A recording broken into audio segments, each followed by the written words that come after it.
Okay, so the reason that I wanted to meet was like I've just, I've got my own little marketing thing going on, and I just launched, well, I launched a course last year, and I've been working with the public and entrepreneurs and startups, and I kind of see how far the gap is between where they are and what they're doing and where they're trying to go, and how they really don't understand all the different levels and complexities of marketing. So it's really hard for them to be successful.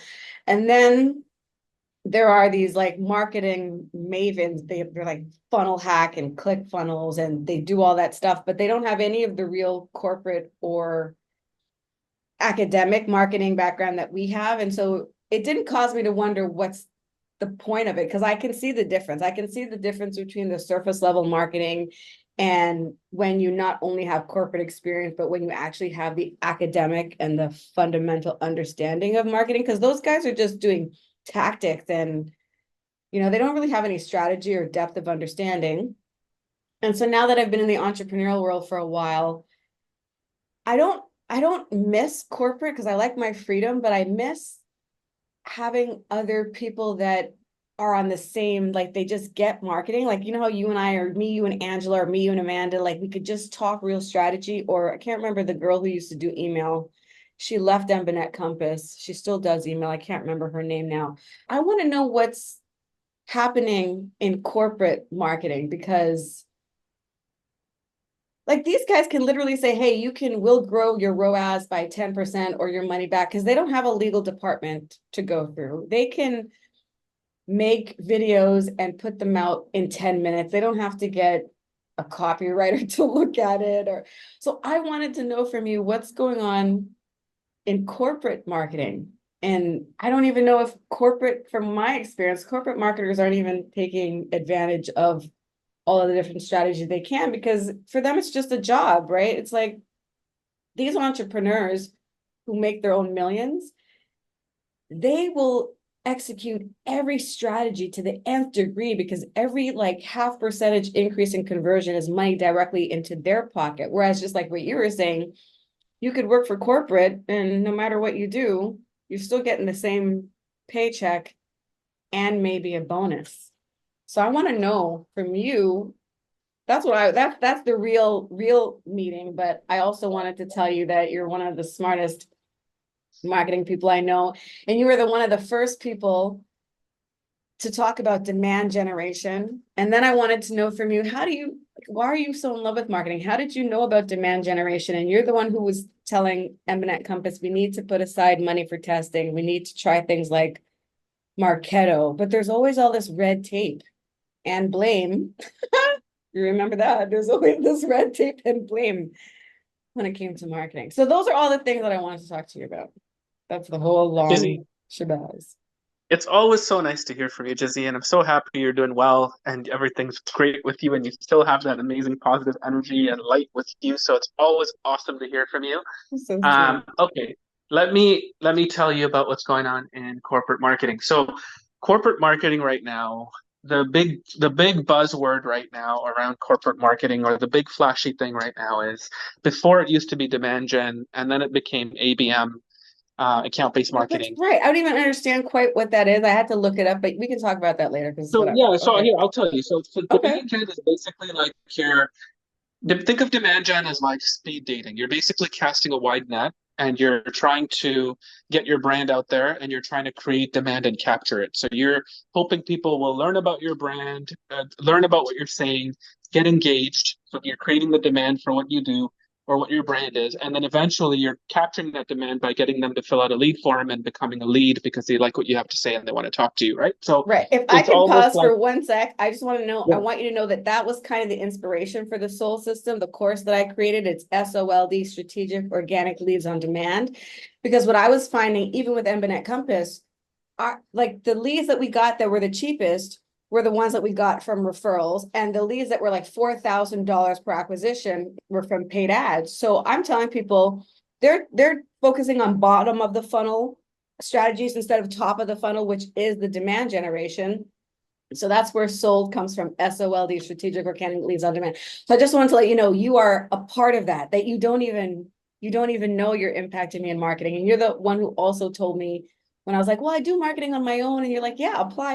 And I did. And, that's why, and we had the And now realest you're conversations. And I mean, and I'm now you're the doing, marketer taking over.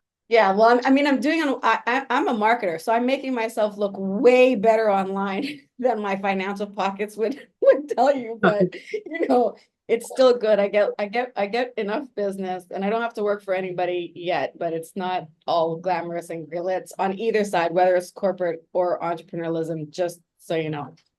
Yeah, yeah, no, for sure. It's always a hustle, right? Okay, so yeah, you were saying it was demand Okay. generation, and then it So, moved to ABM, which is. so now demand gen is your speed dating. Everyone comes in, and eventually you start to a lot of the people are not good matches. They're horrible leads, and then you get the few that you actually want to take someone out on a date on, right? And then ABM is the exclusive version of going exclusive with someone or the few people that you actually think have potential to become your person. So I'm using a dating analogy because I think it's a good way to look at demand gen versus ABM. So ABM is you have a very dedicated prospect list of accounts. You know these accounts inside out. It's like these are your cream of the crop people that you absolutely want to go after. You know everything about them. You know all the decision makers. You have the right prospect database. That is your one gold list of people that you want to go after. And so you want to wine and dine them with personalized experiences. It's almost like you're talking to them and nurturing them through the buying journey. So difference between ABM and demand gen is when I use the dating analogy, you're casting a wide net for speed dating with demand gen. You're getting a bunch of leads. A lot of them are garbage. You finally find a few that are the right fit, and those are the ones you want to spend the time wining and dining and becoming more exclusive with. So that's you can't do that with everybody. You can't do ABM with everybody because it's expensive. You can't wine and dine everyone. So you really just want Mm. to wine and dine the accounts that you know are the ones that are the perfect fit for who you want to go after. Is And that the way more, is that just niche marketing, or is it more than that? it's marketing to a very yeah, it's marketing to a very account of finite prospect list. So yes, they tend to be Okay. quite small. You're talking about like for the businesses we work at, it could be anywhere from 100 dedicated accounts that we want to go after to 500 dedicated accounts. But we're not talking about demand gen where it's hundreds of leads. It's basically I've got a prospect database of 500 banks. Those are the banks I want to go after. I know my market really well, and those are the people that I want to go after.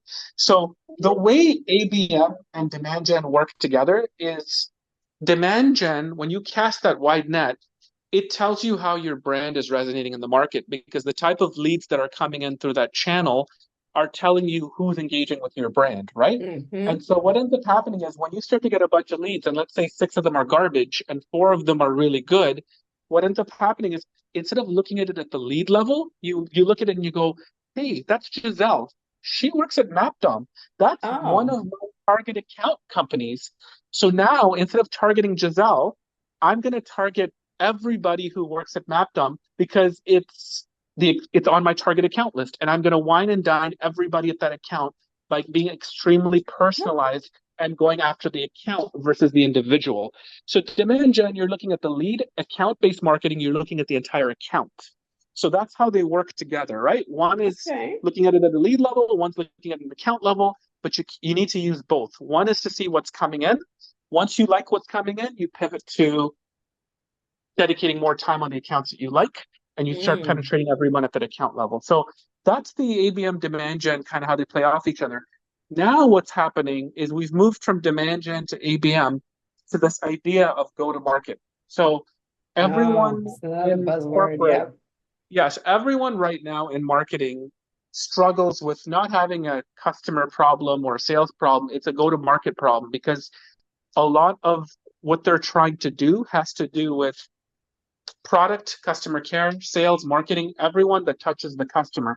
And the challenge is they haven't thought through a go to market strategy. So, what we're trying to now do with a lot of clients, or what we're seeing is there's like a framework for how you think about going to market. So, the first thing you might do is say, hey, Giselle, do you know your addressable market, your total relevant market, and your ideal prospect customer database that you want to go after? Do you have that information?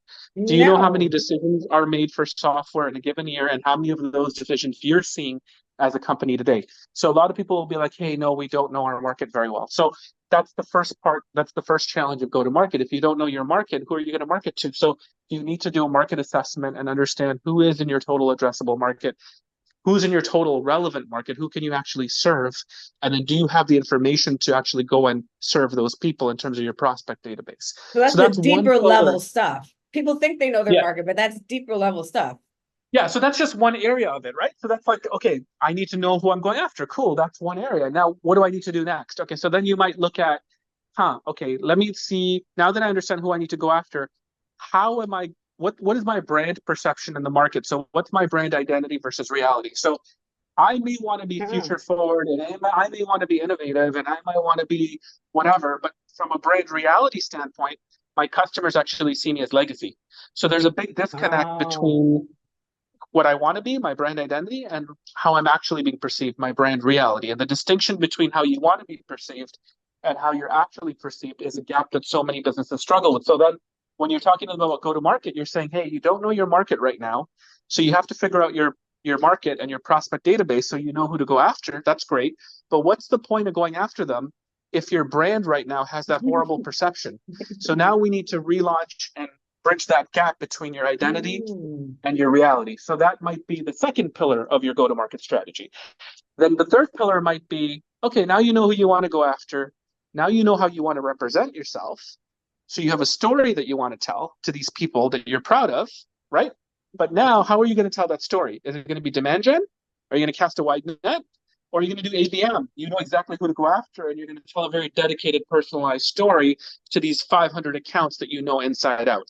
Or are you just going to Mm. cast a wide net and try to get the whole world to learn about you so your brand starts to get better and you can measure the type of leads coming in? And then when you start to like the leads, you'll pivot to account based because you know that those are leads you want to focus on. So that's the demand. That's the now I have a story. How do I want to tell it, right? Then there's the reporting. So it's the one version of truth. So it's like right now, Ooh, that is so true. That's a really good way of saying it. right? The one So right, version of truth. yeah. So right now, Giselle, a lot of businesses are giving people leads, and the lead model is dead. So what Right. happens is they get a bunch of MQLs. They go, "Hey, client, I sent you 100 MQLs." Client goes, "Oh, my marketing must be working," for the clients that don't know. Eventually, the clients are like, "Hey, how come these marketing MQLs are not translating to revenue?" So the challenge is marketers are now hung up on metrics that businesses don't care about. So when we talk about click-through rates and engagement rates and open rates and click-through rates and MQLs, those might be good metrics for a marketer to look at. But there's a massive misalignment in the language that CFOs, CROs, and GMs care about. What those guys care about is bookings, meaning sales, pipeline, pipeline size, win Wow. rate, average contract value, deal velocity. That's the language they speak. So if we're coming in and saying as marketers, oh, we generated 100 MQLs, it means nothing to them. All they care about is what's in their pipeline. So if you were to come to them and say, hey, forget the 100 MQLs. If you open up Salesforce right now and you look at your sales pipeline, you need to close 4 new deals this year. You have a Mm. 20% win rate. So in order to close 4 new deals, if you have a 20% win rate, we need to generate 20 opportunities because only at 20%, only 4 of those are going to close, right? So if you don't have a funnel size of 20 opportunities, there's no way you're going to get to your 4 deals. So now where are you getting the 20 opportunities? Well, I'm getting 5 from all my demand gen stuff through my website and my SEO. I'm getting 5 through my account-based marketing program. I'm getting 5 through BDRs, and I'm getting 5 through whatever other channel. So that's how I know I'm getting to the 20. Mm. Now a business actually understands what you're doing because they're like, oh, I now know how much I need in my pipeline and I know where I'm going to get the pipeline and I know my win rate. So I know I'm confident that if I generate this pipeline by a certain date, at this win rate, I'll close the 4 deals. It has nothing to do with the MQLs and the click throughs and the open rates because ultimately I can generate 1,000 MQLs. If none of them turn into an opportunity, it's a complete waste of time, right? Right. So we have to move away from the lead model and we have to look at what I call pipeline velocity, which is the size of your pipeline, the number of opportunities, the win rates, where the opportunities are coming from, and your deal to close. How long does it take to go from an opportunity to a close? Those are the metrics that businesses care about. And so Is transferring pipeline that velocity your own terminology, or is that an industry word? It's I used to call it pipeline intelligence. The industry word has now become pipeline velocity. Okay. But not many people, it's so new in terms of like how people refer to it that I think it's starting to take on the generic term of pipeline velocity. But I always clarify what those things are because they could mean different things to different people. To someone, pipeline velocity could just mean how quick your pipeline turns into a deal, which is also a Mm-hmm. valid definition. But to me, I like to look at it from the levers responsible for that. So the number of opportunities. If you increase your opportunities, your pipeline will hopefully, that's one area. If you increase your win rate, that's another way to expedite your pipeline velocity. If you increase the type of deals you're bringing in, that's another way to increase your pipeline velocity. And if you decrease the amount of time it takes to close a deal, that's another way to increase your pipeline velocity. So marketers need to go away from getting hung up on, shoot, I just need opportunities. You can impact your pipeline from generating opportunities, which is amazing. But if you can't just do opportunities, if you increase any of those other levers, your win rate or the type of deals you're bringing in, larger sizes, or Mm. decreasing your sales cycle, if you do any of those, your pipeline velocity will increase. So just to give you an example, Jizzy, like let's say we had you had a bunch of opportunities coming through your partner channel. Okay, you had a bunch of partners that were bringing you referrals. Mm-hmm. You're only getting two, three opportunities. Okay, so it sounds like it sucks, but your win rate from your partner channel Could is be like, 80%. yeah, yeah. So you're getting few opportunities through that channel, but your win rate's 80%. Now your inbound, let's say your inbound is generating a 10% win rate, just very, very low. But the number of opportunities coming through that channel are It's 1,000, huge. Right. right? So you've got to start to evaluate your channels based on the Mm. pipeline velocity metrics that I told you. So it's like one channel might suck at the win rate, but you still want to keep it because it's driving so much volume. Another channel might suck at the number of volume, but the win rate's really high.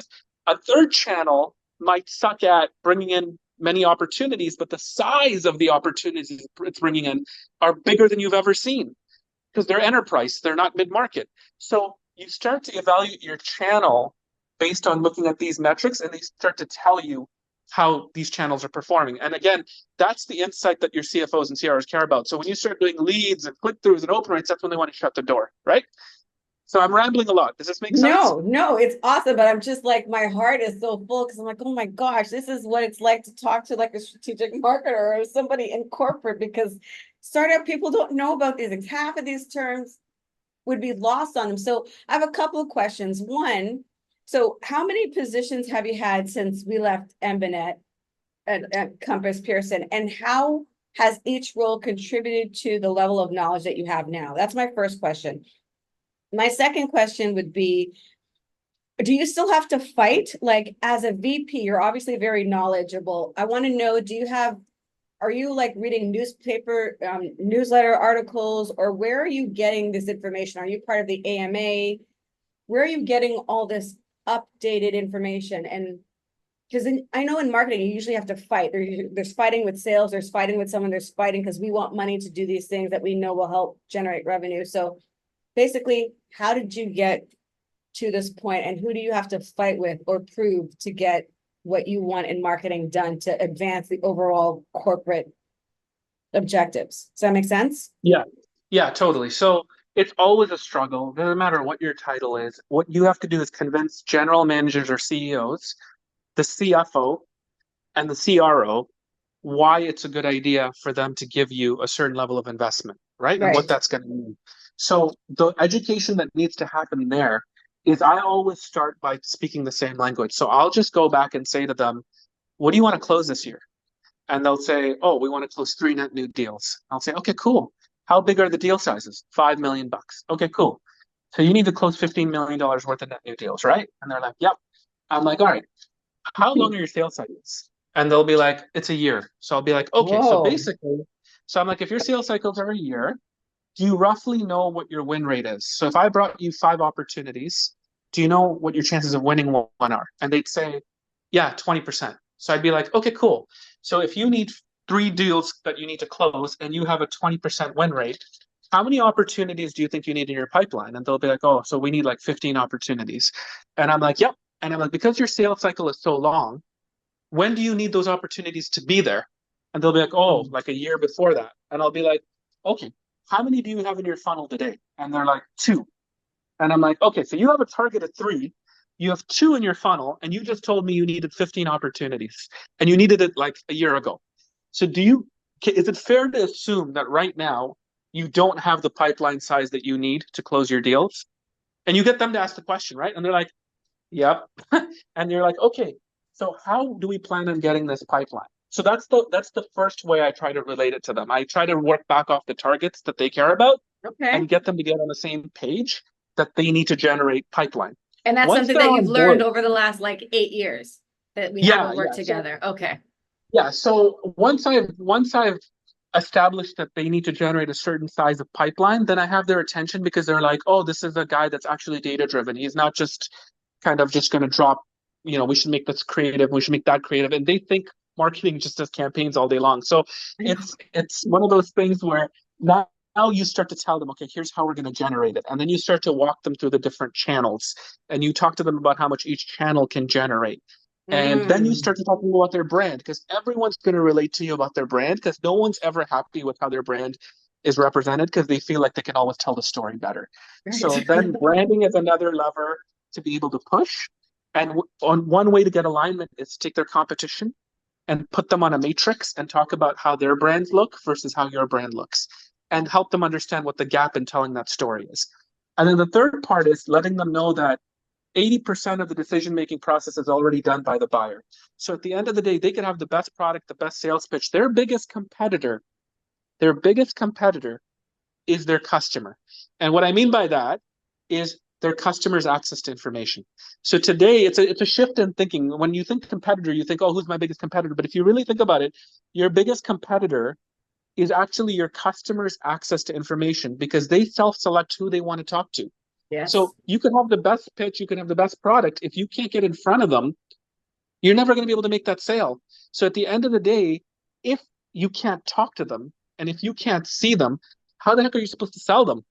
And so that's where the brand becomes key because your brand is going to amplify what you stand for and why you're different. Everybody sells software.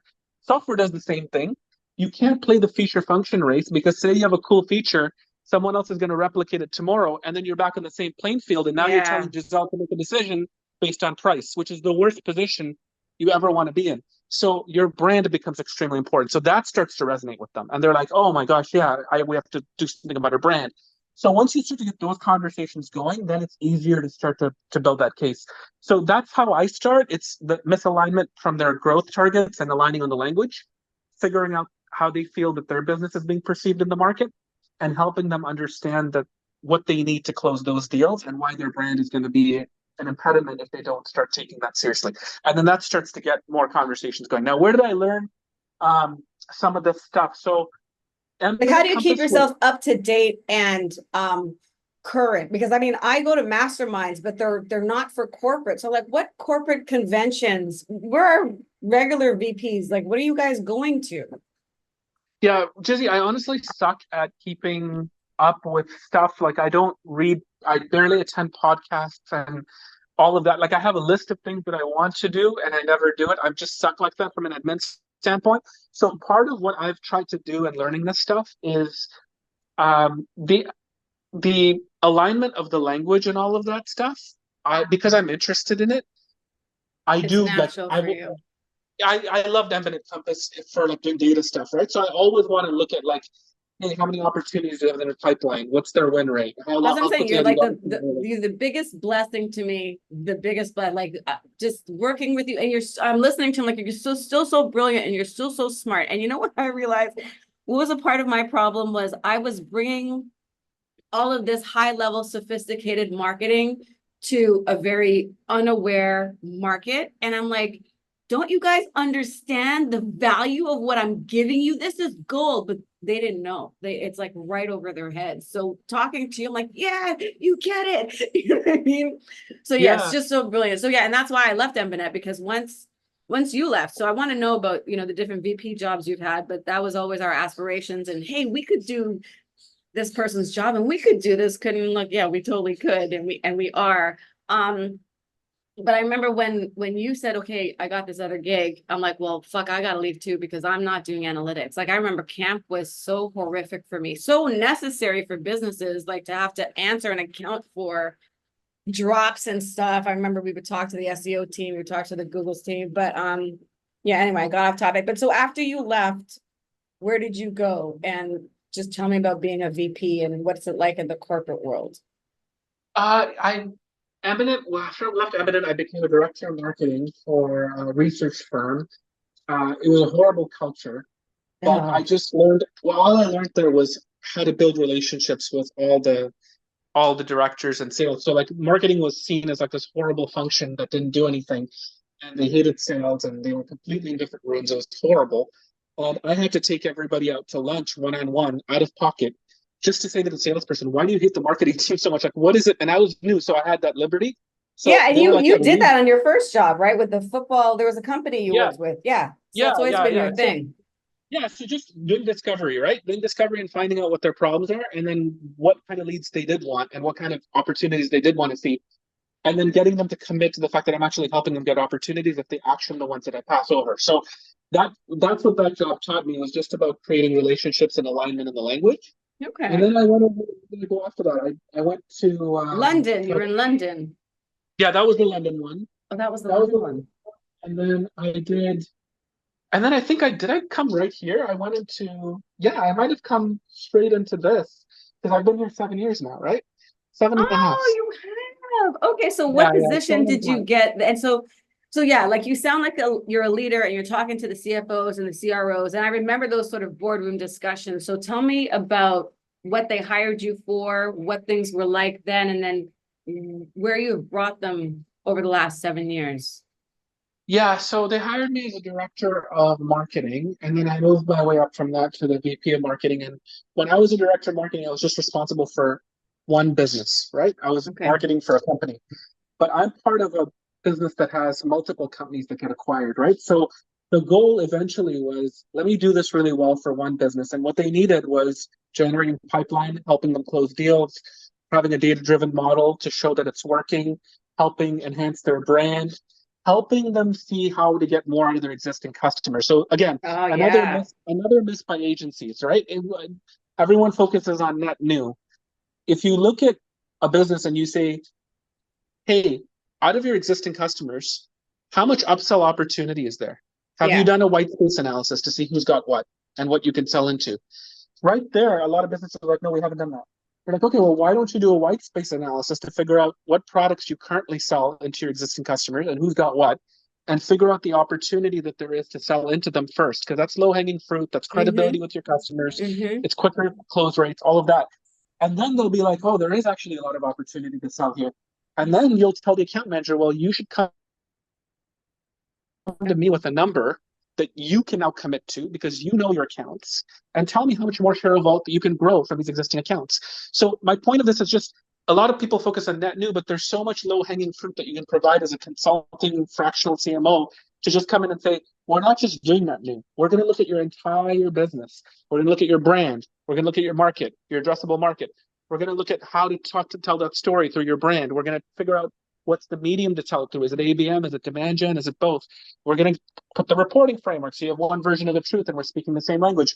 But we're also going to look at your existing customers, because why would we neglect that? Your customers are with you for a reason. We should be leveraging them to understand, first of all, is there opportunity to create more business? Have we done a white space analysis? And how do we take your customers' knowledge and leverage that to new prospects instead of going out and being the marketer?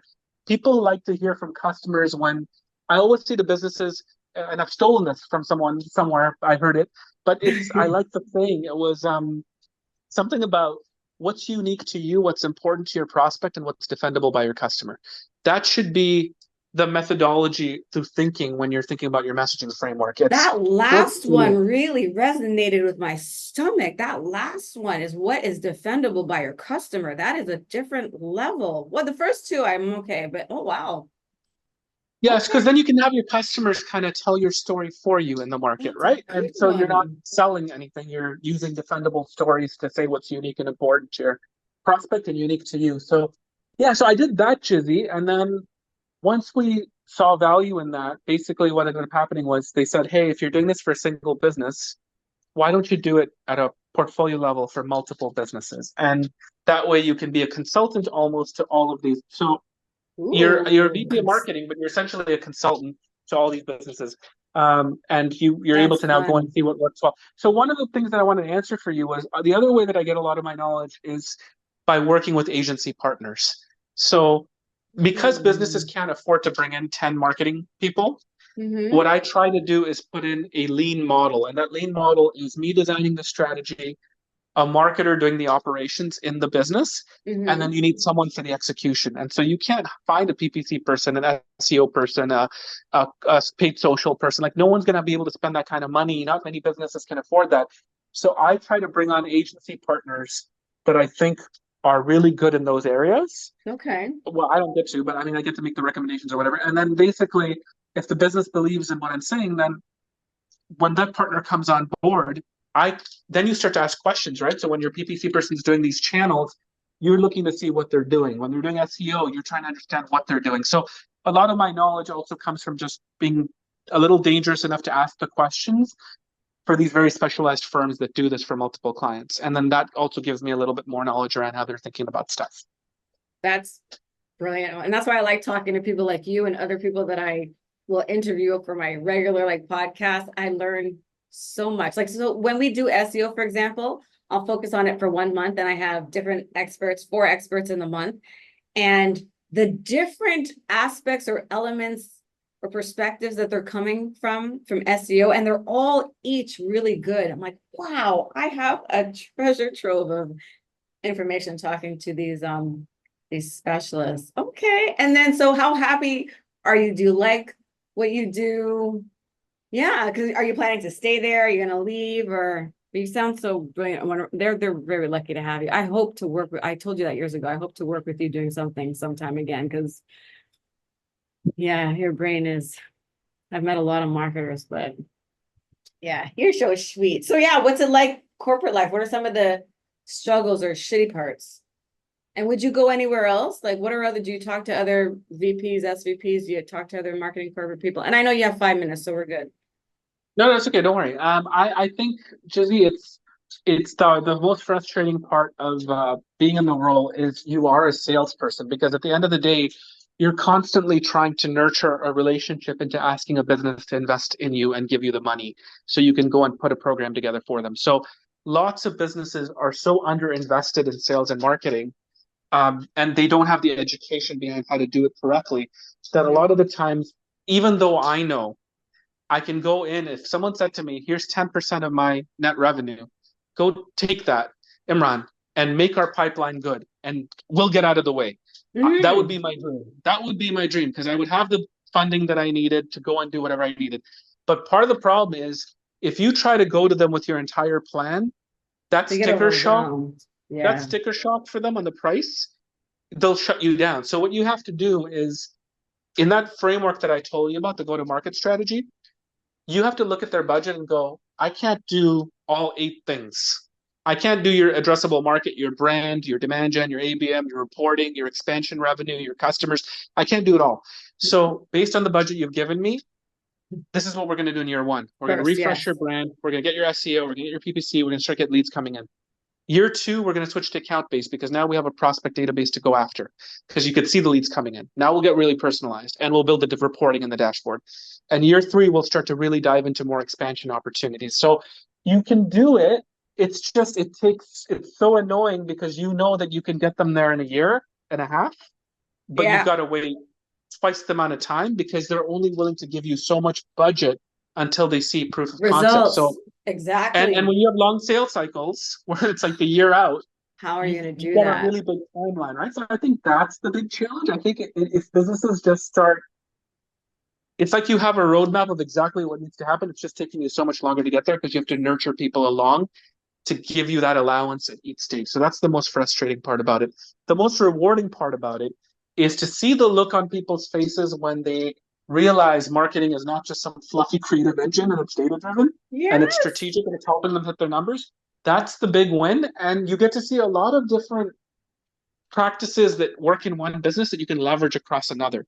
And you can also see things that didn't work that you don't want to implement in another. So you get to learn from multiple businesses and you get to be exposed to multiple relationship building. And I would say, Jizzy, the four biggest skill sets that I think help in our industry, number one by far is relationship building, which you're amazing at. So relationship building is number one because having the CFO and the CRO on your side and the CEO, that's going to get you so much farther along in getting the budget that you need to invest. Because that was So the always the relationship problem. building, Budget, fighting for budget, fighting for yeah, budget. yeah. So the relationship building is huge, and it's I can't emphasize it enough. It's so good. The second is data-driven metrics in a language that they can understand. So helping them educate and understand on how you're showing the value of your efforts, because otherwise they can't appreciate it. So when you're looking at metrics like the stuff we talked about, or even if you're really mature and you're looking at lifetime value or cost of customer acquisition or all of that, you have to find a way that you almost feel like you're educating those stakeholders on marketing because they're going to have so much more respect for you when they realize that you're data driven and you're in that bottom line thing. So that would be the second biggest thing that I think I've learned. The third is to really test new things, but test on a Yeah. very small scale before you pilot. So we spent $7,500 on a little dinky test. Everyone was annoyed. No one got any meetings. I'm like, you guys spent $7,500. Why do you care? They're like, yeah, it's not doing it much. We got 4 meetings, and out of the 4 meetings, one turned into a big deal. That's I don't know, $3 to $5 million in There you average go. contract.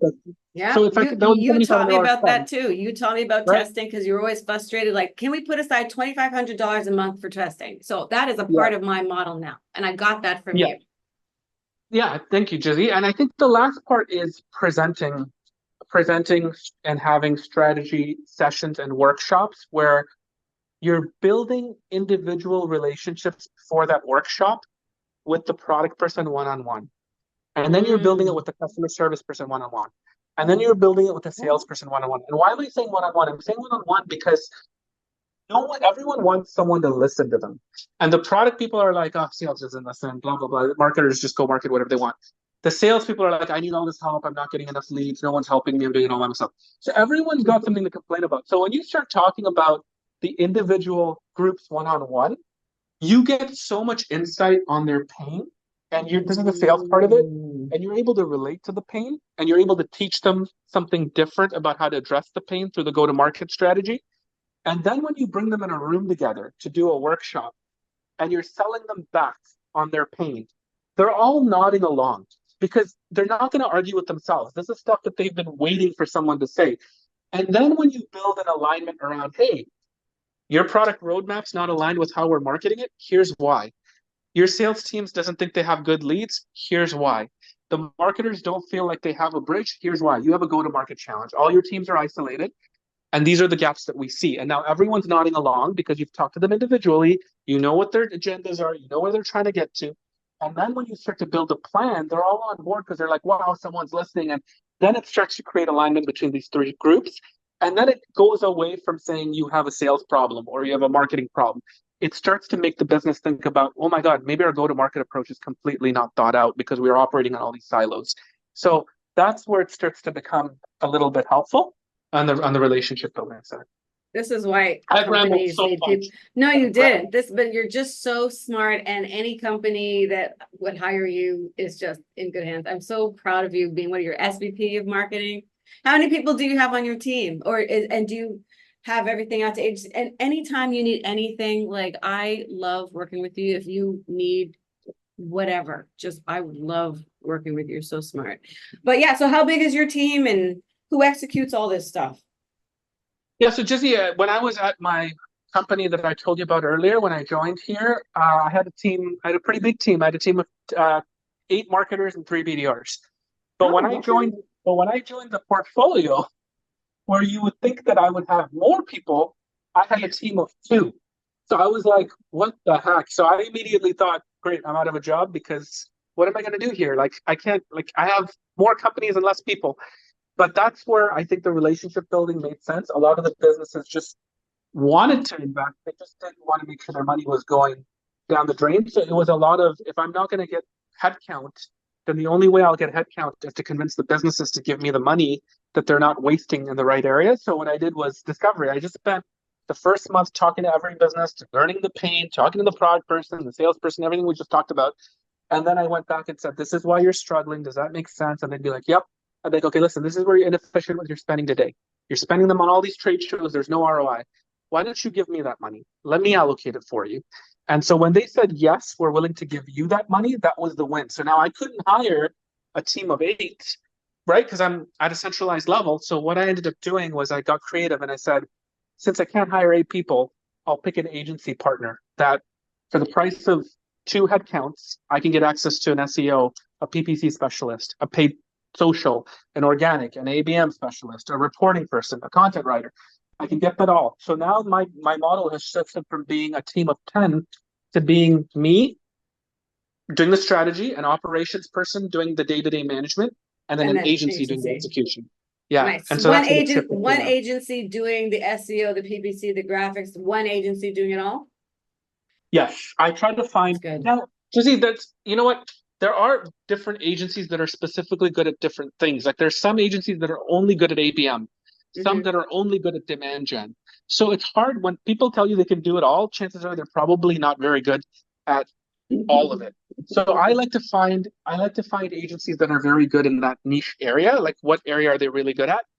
But demand gen and ABM are 2 really big pieces. So if you can get one agency that can do all of your demand gen for you, and then you can get another one that is really very good at ABM, then you've at least got 2 big facets covered from Mm. creating brand awareness and leads to highly personalized account base. So Okay. for our businesses, we started with 1 because they couldn't afford both. But now that they're bought in and they're starting to see value, now what I'm trying to do is for the new businesses that do come on board, instead of selling them on one agency, I'm trying to bring everybody together to have one offering that covers the entire life cycle. So from beginning to end. So it covers your demand gen, it covers your ABM, it covers your BDRs, it covers the tools that you need. That way you're not going around using isolated people for different things. It's one place, one go-to-market strategy, and it's all in one place. The problem is when you're bringing in multiple agencies and partners, it gets really expensive, right? So, I'm toying with that model because I think it'll help me get so much quicker instead of waiting for 3 years to ask for another 100 grand. At least if I get it all at once, I won't have to ask for more money. So I'm testing Yes. that model. But if Okay. it doesn't work and they're like, no, we can only go with one versus the other, then I'll start them on one path. And then when we see value, I'll ask them for a bit more. But it's essentially a 3-year roadmap to build something that should That's what I really was take gonna a year. ask you. Yep, I was gonna ask you. That's what I tell my people. I sell them in bunches of like 6, 12, and 18 months because it usually takes 18 months for everything to gel and they'll see results Mm-hmm. sooner. But yeah, I'm glad we're on the same page with that.